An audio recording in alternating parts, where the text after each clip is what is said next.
We are gathered here today in the sight of God and the presence of friends and loved ones to celebrate one of life's greatest moments.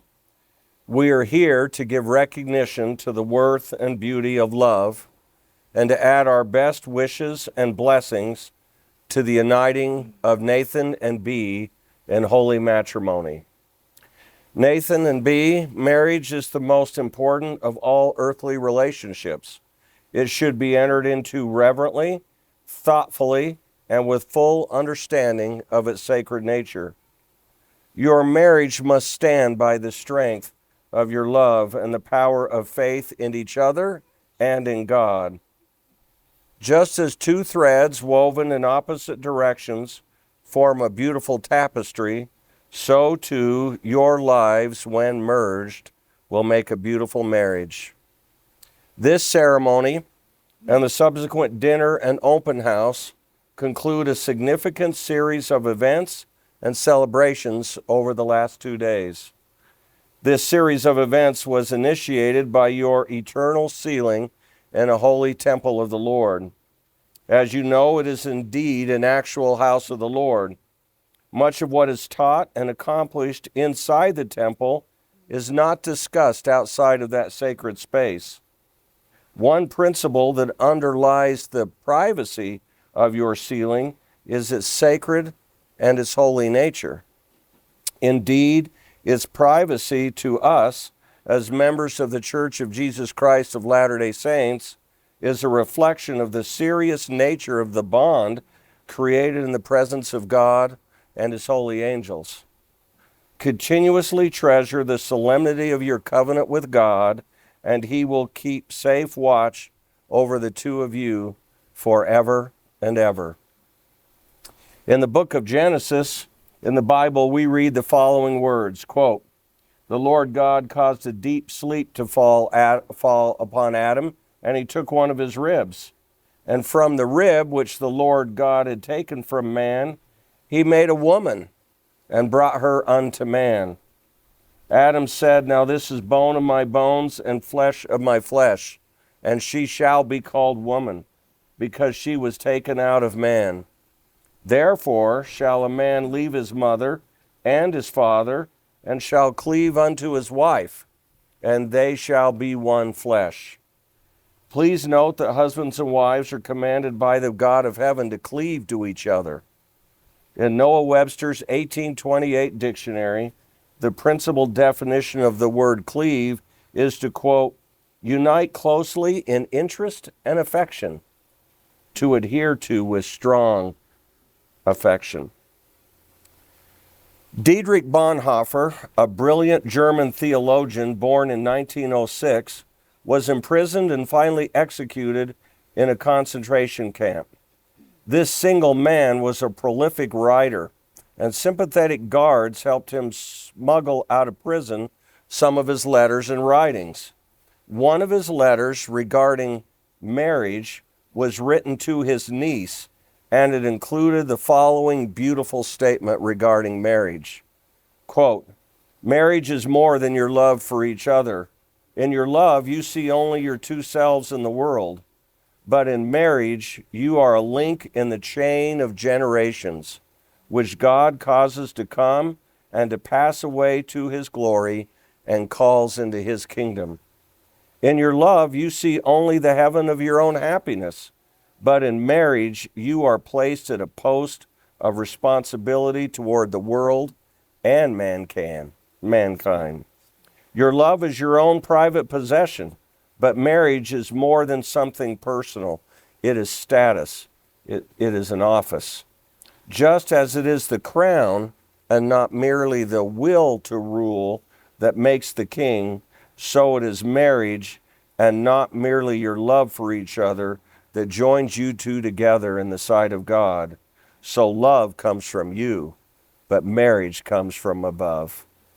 My only advice or counsel to you is that you heed the requirement to bind yourselves to each other, spiritually, mentally, and physically so completely that no force, no person, nor difficulty on this planet will have the power to separate you from each other.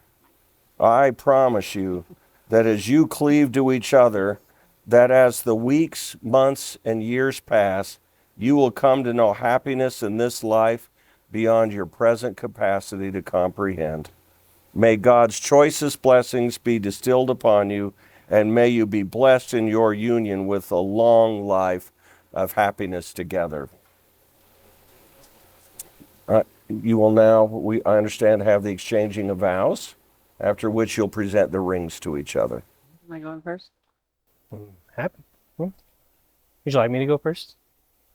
Ladies first. No, ladies first. Of course. I have a mic on. This is for everyone else to hear. No, not the videographer to hear. Oh, you hold it. Okay. Nathan, the love of my life. A couple years ago, I never thought it would be you I would be standing up here with. But now that we are, I couldn't imagine anyone else, nor do I want to. I always tried to imagine what my husband would be like. Someone I don't ever want to be without and can't live without. But I couldn't really grasp that concept since I didn't know if that person existed. My heart wasn't whole until you told me you sang along to Disney movies. No joke, when you texted me that, I'm pretty sure I thought, oh my gosh, marry me. Done. I didn't know that thought was a foreshadow to my life. This past year, I have learned that you are that person I can't live without. I learned what it is to truly love someone and to put my needs second when you needed a boost. I learned that you are that missing piece to my heart that I have gone without for so long. When people would tell me when they got married, he's all I ever wanted and more, I wondered how that was real and could that really exist for me.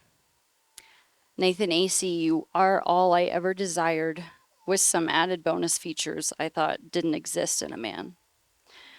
You bring out the best in me, especially my quirky noises that I'm so grateful you think are adorable.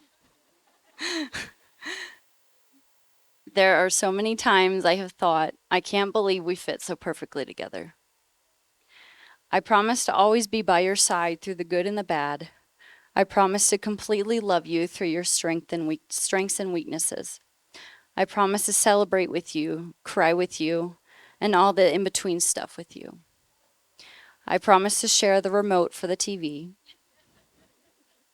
I promise to be patient with you when your road rage gets the better of you. I promise that we will go to Disney World and Disneyland someday so you can experience legit magic besides being married to me. Obviously. I promise to be the best partner in crime, no matter the circumstances. I promise to always listen to you and take care of you through sickness and health. I promise to always remember the little things that make you happy and do them for you for as long as I have breath. I'm so excited to keep loving you the best I know how through this life and beyond. Thank you for loving me so much already and showing me the love I truly deserve and will keep forever in my heart.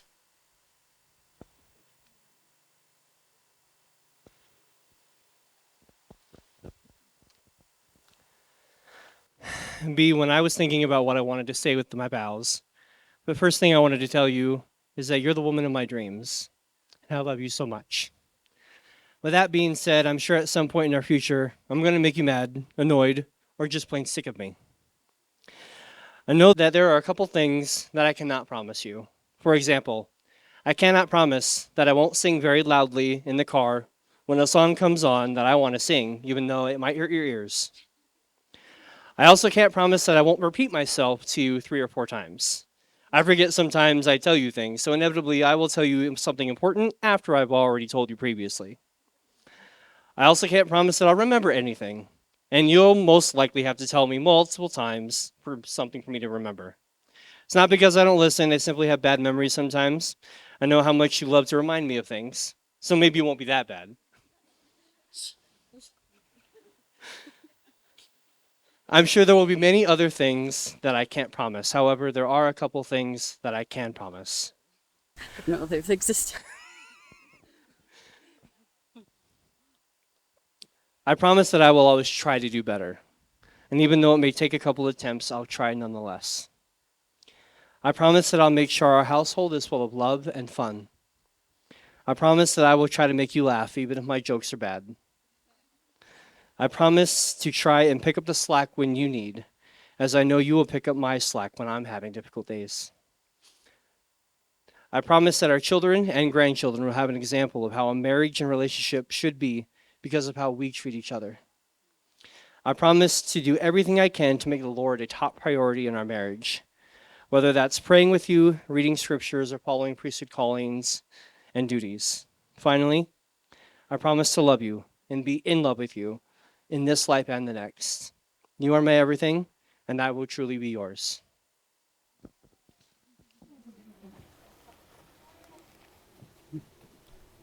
There, the rings.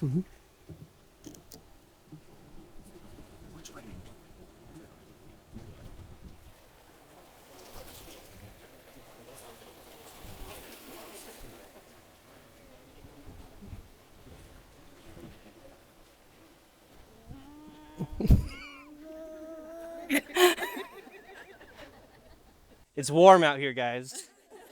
Fingers are swelling.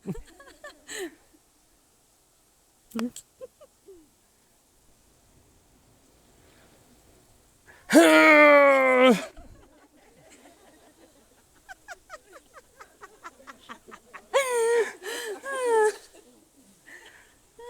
that's magical.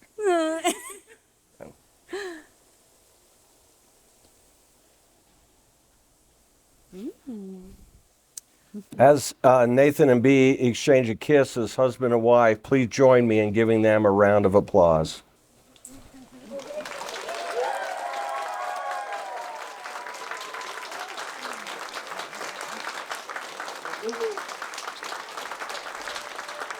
Yay!